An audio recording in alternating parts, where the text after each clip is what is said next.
हे what's up guys, welcome back once again. तो आज की कहानी एक रहस्य के ऊपर है जिसे हर कोई सुलझाना चाहता है, लेकिन इसी चक्कर में 54 लोगों ने अपनी जान गंवा दी। जी हाँ, ये सच है। लेकिन इससे भी बड़ी एक चौंकाने वाली बात यह है कि इन सभी की मौतें सितंबर से अक्टूबर के बीच में हुई, जिसे वहाँ के लोकल डेड मंथ के नाम से पुकारते हैं।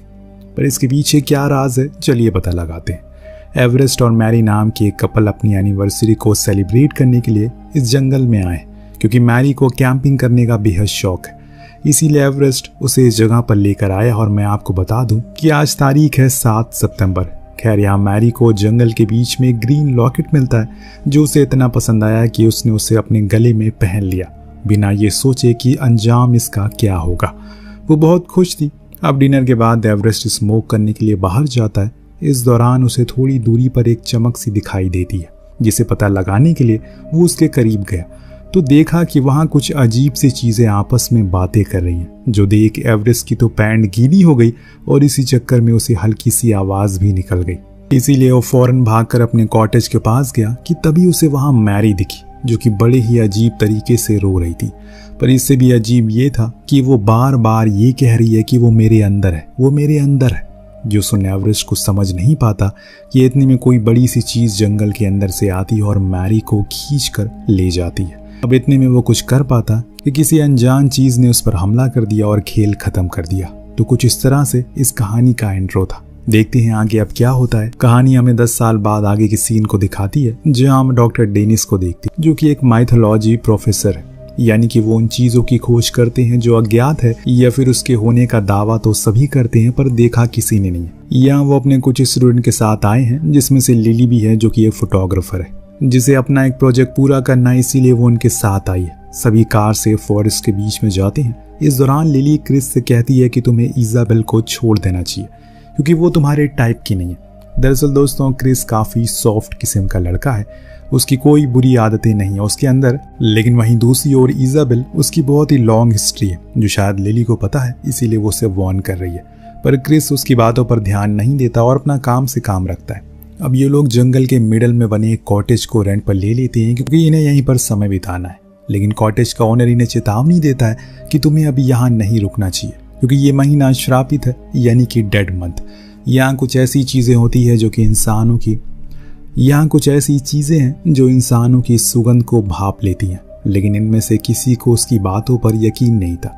ये उसकी बातों को अनसुना करके कॉटेज को रेंट पर ले लेते हैं। पर जाने से पहले ओनर उन्हें एक और सलाह देता है, हो सके तो रात में बाहर मत निकलना। यहाँ हम आपको बता दें कि ये वही कॉटेज है जो कि हमने कहानी की शुरुआत में देखा था। अब आराम करने के बाद डॉक्टर डेनिस सभी को इस जंगल की कुछ अनसुलझी कहानियों के बारे में बताना शुरू करते हैं, जिसमें एक थी बिगफूट स्टोरी, जो कि ईस्ट अमेरिका में काफी मशहूर है। डॉक्टर का कहना है कि वो साल में बहुत ही कम बार बाहर निकलता है, लेकिन जहाँ तक मेरा मानना है तो ऐसी कोई भी चीज नहीं है, क्योंकि ये सिर्फ कहानियां हैं, ना कि सच्चाई। अब इसके बाद वो सभी ट्रैक करके ऊपर चलने को कहते हैं, लेकिन उनके स्टूडेंट उसकी बातें कहाँ मानने वाले थे। वो उस ट्रैकिंग के रास्ते को छोड़कर एक रॉन्ग टर्न ले लेते हैं, जो उन्हें कहीं और लेकर जाने वाला है। उधर लिली भी अपनी फोटोज को क्लिक करने के लिए जंगल की ओर अंदर चली जाती है, जहाँ उसे एक अनजान शख्स मिलता है, जिसके कपड़े थोड़े गंदे और एक आंख फूटी है। क्या आप लोगों ने इस शख्स को पहचान लिया? अगर नहीं तो मैं आपको बता दूं कि ये एवरेस्ट है। जी हाँ, ये अभी जिंदा है, पर कैसे ये तो वही बता सकता है।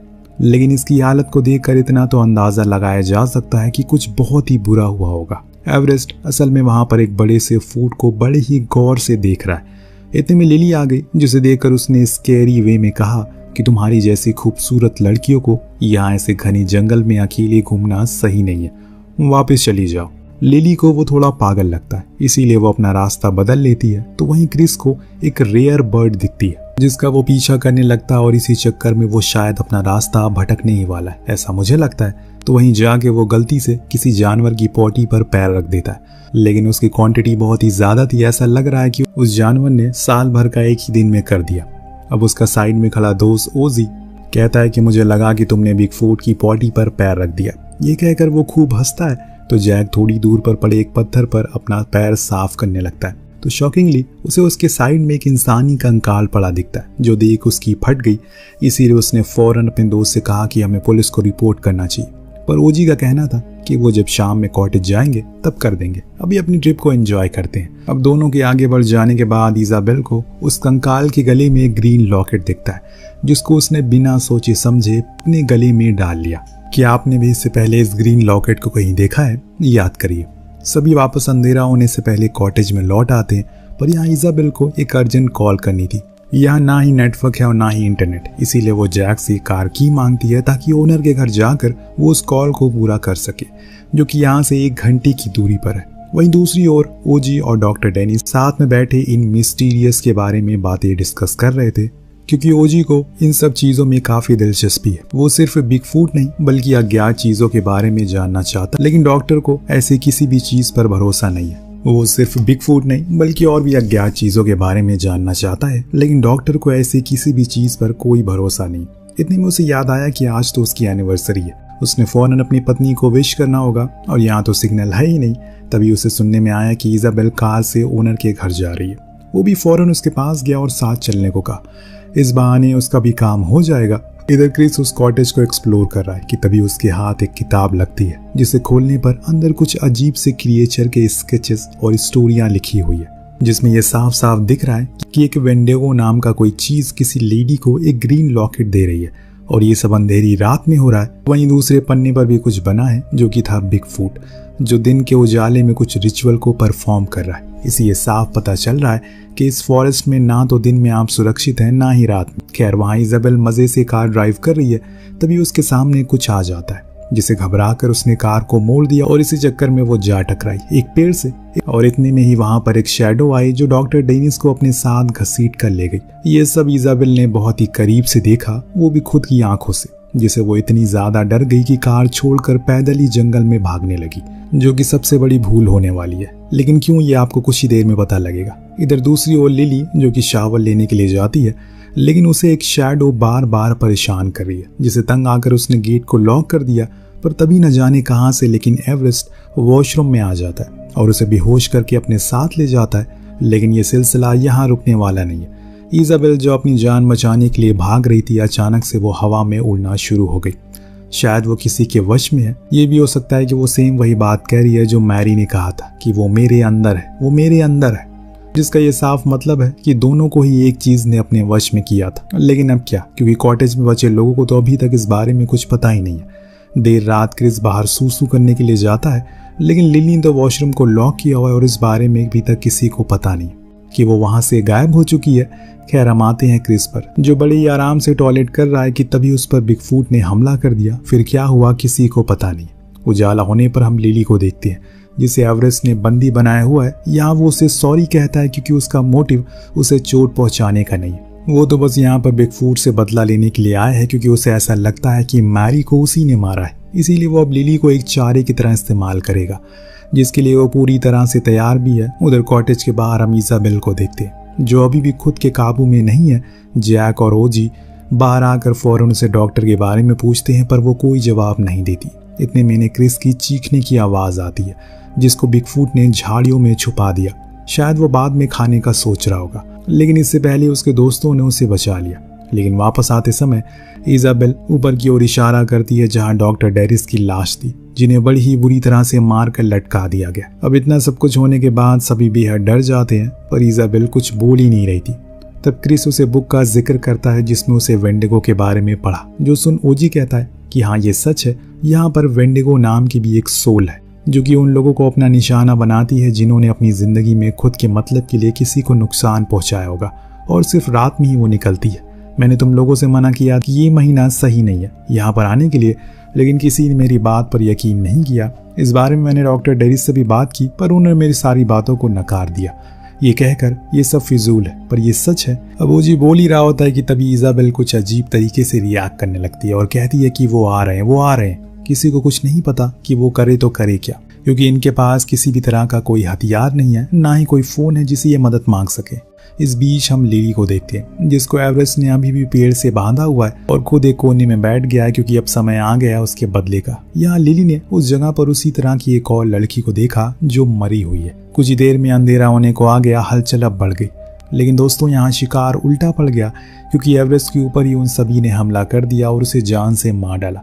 इसी का फायदा उठाकर लिली ने खुद को आज़ाद कर लिया और वहां से भाग निकली। तो यहाँ कॉटेज में धीरे धीरे करके अब इजाबेल खुद के ऊपर काबू खो रही है। उसे वहां पर वेंडिगो की परछाई दिखती है जो किसी हिरन जैसी थी, जिसने उसे पूरी तरह से खुद के काबू में कर लिया। ओजी जो कि इजाबेल को चेक करने जाता है तो वो उस पर ही हमला कर देती है और उसे जिंदा ही खाना शुरू कर देती है। यानी कि एक और आदमी लिस्ट से गायब हो चुका है। अब बची है लिली जो कि भागते हुए कॉटेज तक पहुंच गई, लेकिन अपने पीछे वो उन सारी एंटिटीज को भी साथ लेकर आई है। अंदर आते हुए उसने क्रिस से चलने को कहा, लेकिन क्रिस ऐसा कैसे जा सकता है अपने दोस्तों को छोड़कर। लेकिन लिली वो किसी के लिए नहीं रुकने वाली, लेकिन क्रिस ऐसा नहीं है। वो अंदर जाता है और जब उसने इजाबेल को ओजी की लाश को खाते हुए देखा तो वहां से भागना ही बेहतर समझा। लेकिन तब तक उस पूरे घर में चारों ओर सारी आत्माएं आ गई, लेकिन ये दोनों ही उसे बचकर जाने कैसे भाग निकलने में कामयाब हो जाते हैं और फौरन जाकर एवरेस्ट की जेब से उसकी कार की चाबियां को निकालने लगते हैं। लेकिन तब तक वहां पर वेंडिगो आ गया, जिसकी सिर्फ परछाई को ही देखकर इन दोनों की फट के फ्लावर हो जाती है। ये कुछ सोच पाती कि तभी वेंडिगो के सारे चेले आकर इन पर हमला कर देते। उन्होंने लिली को बीच से ही फाड़ कर अलग कर दिया, जो देख क्रिस भी अब जोश में आ गया कि सालो अगर मैं मरूंगा तो लड़कर मरूंगा, मैं कोई फट्टू नहीं हूँ। इतना कहकर वो सभी को चैलेंज देता है, लेकिन तभी वो सारे चेले उसे दूर होने लगते हैं क्योंकि उसके पीछे खड़ा था द बिग फूट। जी हाँ, उसकी और वेंडिगो की खानदानी दुश्मनी है, इसीलिए दोनों में अब भयंकर लड़ाई होती है, जिसका फायदा उठाकर क्रिस वहां से भाग कर निकल कर आ जाता है और पहुंचता है अपनी कार के पास।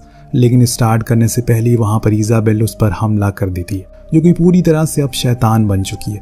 उसे कुछ नहीं पता कि वो क्या कर रही है, उसे तो बस क्रिस को मार कर खाना है। तो क्रिस भी अब कोई सॉफ्ट बॉय नहीं रहा, वो उस पर डीजल डालकर जिंदा ही जला देता और वहां से पैदल ही आगे बढ़ना शुरू करता है।